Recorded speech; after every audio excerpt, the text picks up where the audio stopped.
The real estate industry news must really think you're stupid. I mean, I'm sure they think we're all stupid. I'm not. I'm onto their game. And I'm going to show you, I think, 4 examples of where the real estate industry news is just so misleading. You just have to wonder, what is their ulterior motive in the process? I'm Bill Gross, and this is my real estate market update I do every week. I'm at Bill Gross Probate on the internet. Before we get into the news, though, let's go make sure we reset, as always, based on the data. Where is the market today? And let's look at the numbers and the actual data to help us understand where we are. So in an economy, there's always 2 sides. There's the demand and supply, buyers and sellers. On the buyer side, the number 1 factor is always interest rates. If you take a look at the rates this week, we've jumped up to really 23-year record highs. In fact, I want to say we slightly flirted a little higher yesterday at 7.65. We're at 7.60. Now, all year long, we had been between 6 and 7% until August. We busted above 7%, and the new normal was the low 7s. And it would come up to 7.5, come down, come up and come down. And then recently here in the week, in August, we got to 7.5 a couple times and bumped through it. And we're now above that as the new normal at 7.65%. What does this mean? Well, it's not necessarily troubling.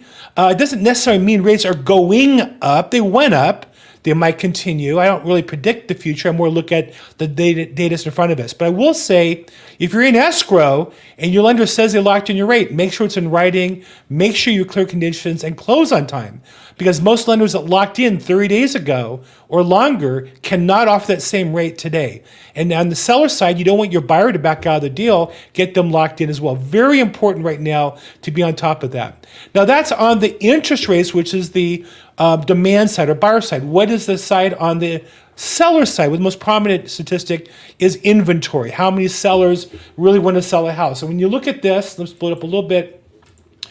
Inventory is still at record lows for other than the pandemic. If you want to call today being out of the pandemic period, I don't want to get the politics of it, but I think we are by most economic standards. The previous years have been record low inventory. Last year was slightly lower than we are now. This year is below the other 2 years of the pandemic and all-time below any other non-pandemic year at about 50% of the inventory. So we have about half of the inventory that we used to have in what we would call a normal market. And as a result, real estate prices can't crash overall. Now, they can correct, they can adjust down a bit, but there's so few homes for sale, there's not enough sellers looking to sell homes to create a problem. Here in Los Angeles, our market overall is holding steady at what Altos Research, one of the great sources I use, shows as a 42, slightly a seller's market still, where we've been all year long. And you look at the key metric, I think, is price per square foot. It is held steady at about $815 per square foot of home that you buy. Now, it's obviously higher in high-end areas with bigger amenities and more expensive property. But that number overall in a market has stayed fairly steady. Now, I think one of the ways to describe the market accurately, surprisingly enough, is this the new normal? I don't know that necessarily that's how it's being presented. So for example, here's an article in Business Insider. They're one of the chicken littles talking about housing crashes and crises all the time. And they quote the CEO of Redfin saying the housing market has hit rock bottom and sell-up will last a long time. Now, I think that's their negative spin. I think the proper terminology would be that prices have corrected as much as they need to for now. I'll show you some data that supports that. And that this is the new normal, that we're not building more housing stock. Our population's increasing with immigration and natural increases in household formation. As a result, the new normal is very tight inventory, which will cause low sales and also high interest rates. New normal, I think, given our economy and how we have debts and we seem to add to it, not remove the debt.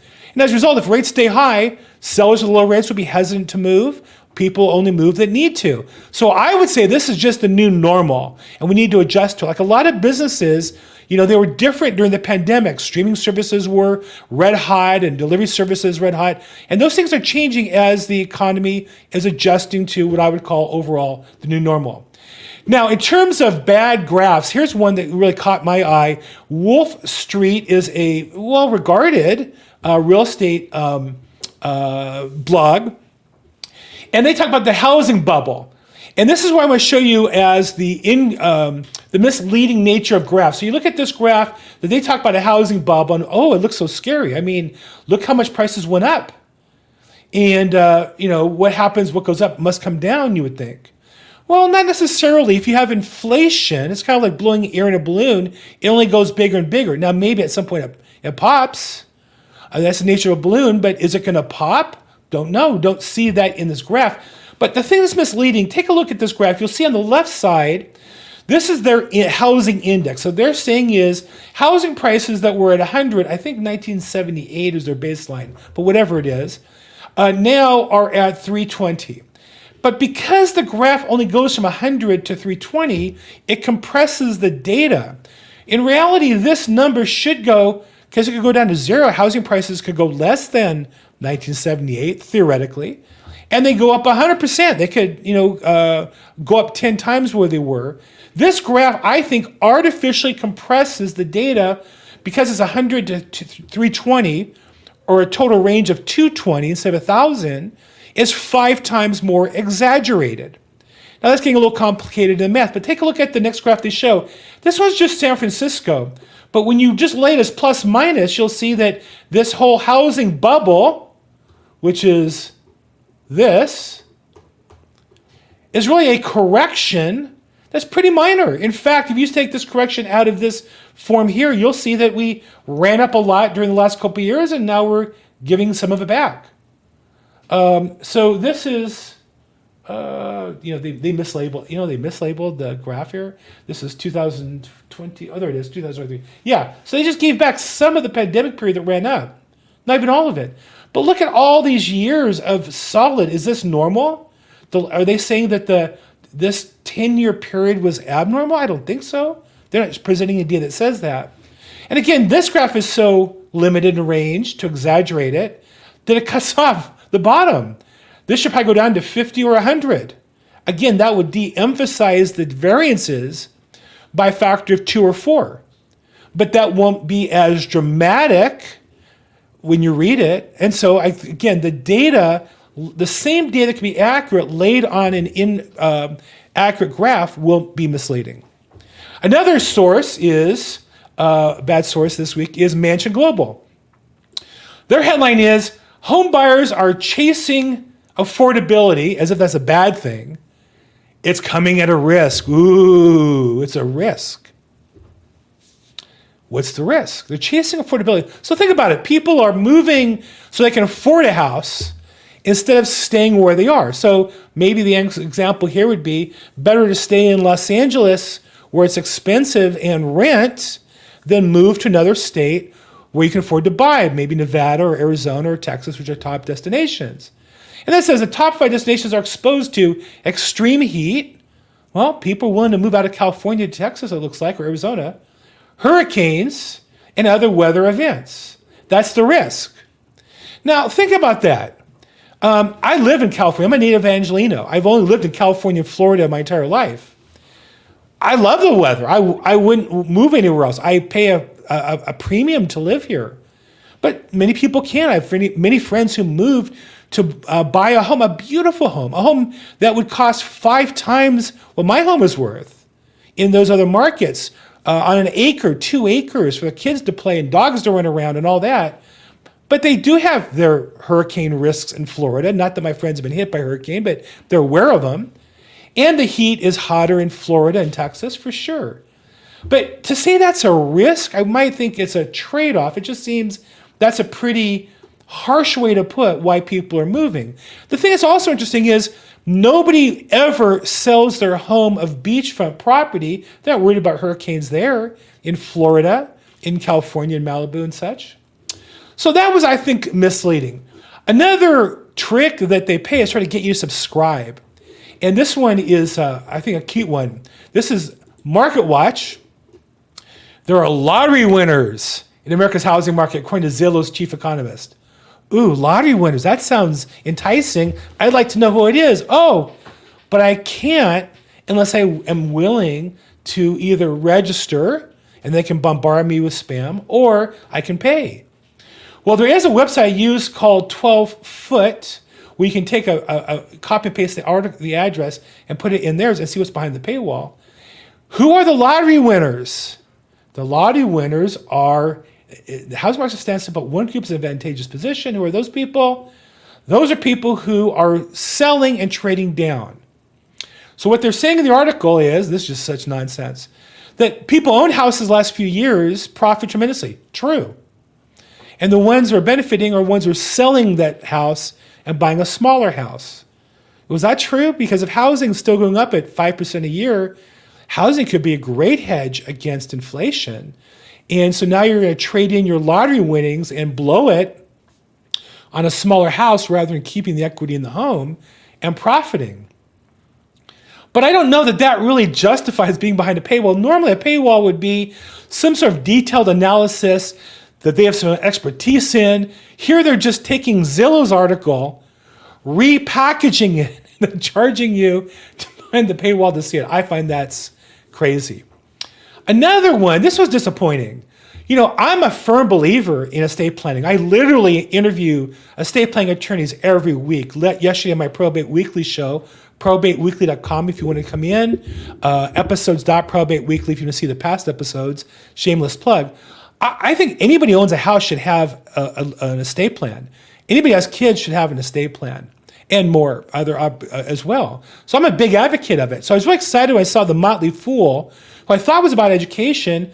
Is a living trust really the best way to pass inheritance to your family? Now, a living trust is one tool in the toolbox of estate planning.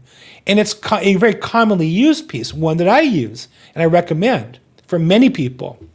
But there's other ways to do it, and the laws vary by state. Certainly in California, probate's a much more difficult task than in other states. But is it good? So I would say the article is fairly good, actually. If you read through it, there's some good information, some advantages to a living trust. They can cost you more money. Now, I think it's exaggerating to now create confusion. So I thought to myself, interesting. You're talking about saving tens of thousands of dollars by avoiding probate and tens of thousands of dollars of reducing your tax bill. And they talk about the cost being an extra $1,000 or $2,000.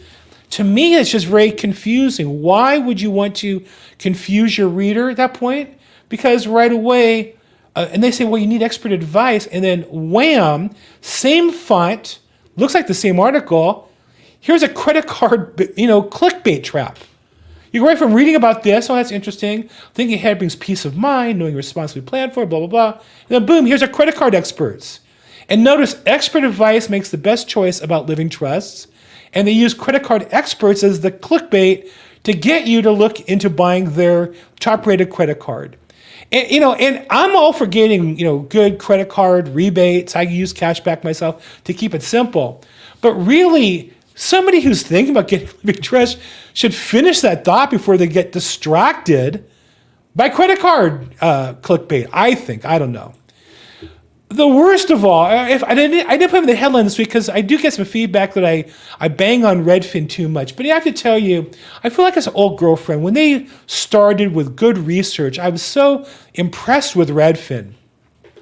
And they've just really gone down the tubes. And one of the most recent examples is their survey. 1 in 10 home sellers are moving because they're being called back to the office. Their survey. Now, their survey is 600 and something people. No sense about the quality of the survey. In the old days when I learned data analysis when I was in college at USC, it used to be that you would have 3,200 people in a survey to accurately reflect the market nationally. And the more people you get, the more accurate answers are. And you'll see in political polls now they use less and less people all the time. And the reason is the more wild the answer, the more wild the headline, the more clickbait. But that's not even really, I don't think, the main issue here. Here, I think she's picking out of the survey the pieces she wants to talk about, not the actual facts. So, for example, 1 in 10 home sellers are moving because they're being called back to the office. I've not met one person selling their house because they have to move back in their office. I met people who moved when they could work remotely and not move back when forced to. That I see a lot of. I haven't seen one person sell their house to move back because of the office. I've not heard one of my colleagues talk about that as a phenomenon. This is completely something I'm unaware of. Then you notice in the bullet points, as though it's important, the third, so return to office mandates are forcing some people to choose between selling their home at a loss or losing their job. I'd sure like to see some data that supports that. I wonder if the author here isn't being forced by Redfin to go back to her office, and that's what's going on. 20% of surveys are saying they move because of safety and crime concerns. That's why a lot of people are leaving LA and San Francisco, but LA for sure. And a desire to live somewhere more aligned with their social views and or lower taxes. Well, all those, that's a lot, but I'd say all that's true. I hear that commonly. But here's the third one. About 10% respondents cite discrimination in their neighborhood. I've never met anybody who said that. I've never heard an agent even talk about it. I'm sure there's an occasional person feeling discriminated against. But to sell your house because of it, that's pretty extreme. And or worries about climate change. Well, actually, this even understates the survey because it's both 10%. It should say 10% discrimination and another 10% climate change. Let's look at the actual data from this data journalist. So here, way down below, is I felt discrimination in my neighborhood. That's 1, 2, 3, 4, 5, 6, 7, 8, 9, 10, 11, 12, 13, number 14. Number 15 is moved back because of back to work in the office. Number 16 is climate change. So basically, the headline of the bullet point covers numbers 14, 15, 16, ignoring number 1, we want more space, 3 times as many as any of those answers. Number 2, I want to be with or near my family. Number 3, for lower all cost of living. 4, to get a better deal on a home. Those 4 reasons are the typical reasons people move. But the article headline, again, because of being called back to the office, 1 in 10, I don't believe it's true, for starters. And that's the bullet point, discrimination and climate change, when clearly that doesn't really describe their survey results. Is that more in the past or less in the past? I don't know. Now, you might wonder why in the world would somebody go through the trouble of having a survey, publicize it, it gets spread nationally. As I've shown in past episodes, Redfin's an echo chamber. People, they post an article and everybody copies it. Well, let's take a look at the author. Lily Katz. I'm sure she's a great lady. As a data journalist, hardly is she a data journalist. She's passionate about helping readers understand complex facets of the housing market. No, she's not. She's citing factors, or at least the headline. I don't know if she writes the headlines or is responsible for them. But her article is about climate change discrimination. She's particularly interested in the issues of climate change, race, and gender equality and housing affordability. Well, that's hardly a data journalist. Nothing wrong with if your passion in life is being a social activist or political activist, but that's what she is. And she's obviously used that to infect her article on the real estate market. And so what's happening is, and I don't care if you're for or against either side of the politics. Let's have the politics in the political section, and let's have the real estate section talk about the market and helping buyers and sellers make better decisions. That's my goal. And so again, I would call Redfin out again as focus on politics and using them to get clickbait when even the data doesn't support their position. What should you do? Well, always look at the data. But the data is hyper-localized to your property. So if you're thinking of buying, let's talk. If you're thinking of selling, let's look at your house and let's look for the best strategy. If I can help you at all, call, text, or email me. I'm on social media at LAProbate. And as always, make today your best day ever.